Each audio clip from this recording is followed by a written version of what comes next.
is due in 36 days, and oh my gosh, I cannot believe it. It's so close. I'm so excited. But here are some of the things that we're going to be doing to try and help teach him good sleep habits. Let me begin by saying that I think that sleep is one of the best gifts that we can give our son, not just from the perspective of the magic that happens in our brains when we sleep and the development that he's going to be going through, but also from the perspective of making sure that us as a family are as strong and happy as possible. I think sleep is just important for everyone to be at their best. At a high level, we're going to be using the Moms on Call routine for sleep. If you've done this yourself, I'd love to hear what your experience was like. I've only heard good things, but I know it's not for everyone. I know some people see it and they think it's too rigid for a baby. Totally get it, and I think we should embrace that everyone's doing it differently. I do like the idea of helping him sleep as much as possible, as early as possible. So layered on top of the Moms on Call approach, there are some additional elements that we're going to be looping in that I've pulled from other books and resources that I've downloaded into my brain. The first is the most important, which is that I want to be able to lean into trusting our biological instinct as parents. While we have a routine and while we have these guidelines in place, I also want to trust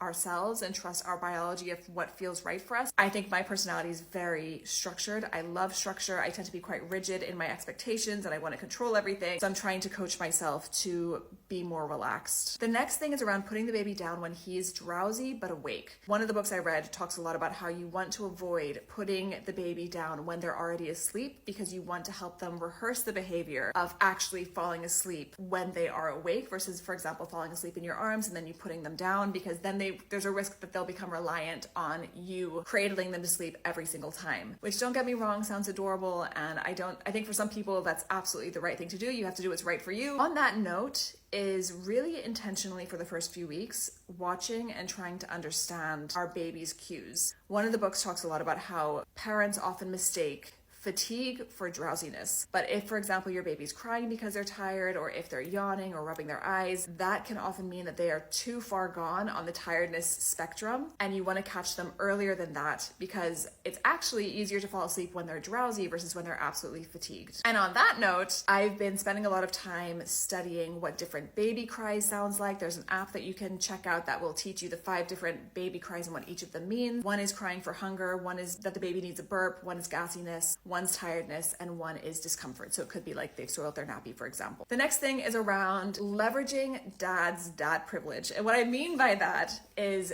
for the first few weeks, my plan, all going to plan, is to exclusively breastfeed, hopefully if I can do it. And the benefit of this with dad putting the baby to sleep is that the baby won't have any expectations of food from dad. So at nighttime, for example, doing the nighttime routine, the moment that the baby's actually laid down, having dad do it is recommended to help the baby fall asleep easier, because the baby won't have any expectation of food from dad, if you see what I mean. The next thing is something that I picked up from bringing up Bebe. It was my biggest aha moment from the book so far, and it's all about how the French use the pause. And what the pause basically means is that if you hear your child stirring, you don't just immediately run to them and pick them up. You give them 30 seconds, a minute, 3 minutes, and see if they can settle themselves, because self-soothing is a skill that facilitates sleep. And this also has a lot of fringe benefits, I think, too, in the sense of teaching kids to wait, which even into adulthood is a super valuable skill. And again, this is not to say that we're going to have him wait an hour for us to pick him up. Absolutely not. But just introducing a few seconds of pause instead of just running and immediately picking him up, I think begins to lay the foundations of those lessons that I'm hoping we can share with our son as he gets older. And on that note, one thing that absolutely blew our mind when we did a newborn care class was the difference between active versus deep sleep. I think those are the terminologies. Basically, babies sleep through sleep cycles, and they will have quite loud sleep where they might sound like they're awake, their eyes might be open, they might be moving, but actually they're still asleep. And if you pick them up and disturb them, you're actually not allowing them to go back into their deep sleep and get the sleep that they need. This is another reason why the pause can be a really powerful thing. It helps you to implement that space that your baby might need to just go back to sleep, because they never really woke up to begin with. Another thing that I've been thinking about is circadian rhythm. And from what I understand, there's no proof that babies have the capability to have a circadian rhythm, which is why they have confusion about day and night. But what I want to do regardless, as early as we can, is bring him outside in the morning and bring him outside in the evening, at least, so that he can see the sun is up and he can see the sun is down. And as early as possible, we can start to set his body clock to know when is night and when is day. Now, on this note, I expect for the first few weeks that we're going to be sleeping very little, and that he's going to be doing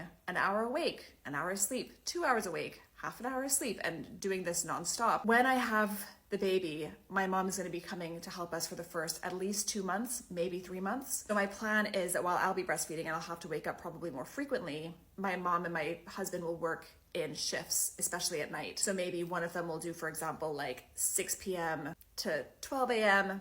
and then the other one will do 12 a.m. to 6 a.m., for example, if you see what I mean. Just so that at any one time we have at least one adult on the squad who is well rested, because I know that I'm not going to be well rested. Now, the last two things I think are worth bearing in mind that I'm definitely thinking about is the kind of developmental peaks and dips of babies. Typically, fussiness peaks at the 6-week mark, and then it starts to fall, and then at that 3-month mark, it kind of drops off a cliff. Now, it's worth noting that this is based on gestational age. So if, like us, you're having a C-section, where our C-section is scheduled for 38 weeks, that will be 2 weeks longer. So instead of our baby having peak fussiness at 6 weeks, we will expect this at 8 weeks, if you see what I mean, because he's 2 weeks behind. I'd love to hear what you think. Again, I know this isn't for everyone. I know that some people want to just go into parenthood and follow their intuition, but I feel most confident when I've done at least a little bit of research and laid the groundwork for myself. So just understanding how babies develop and understanding some approaches that we can use to better understand our baby, I think is going to be really helpful for us. I'd love to hear how you did it. If you used Moms on Call's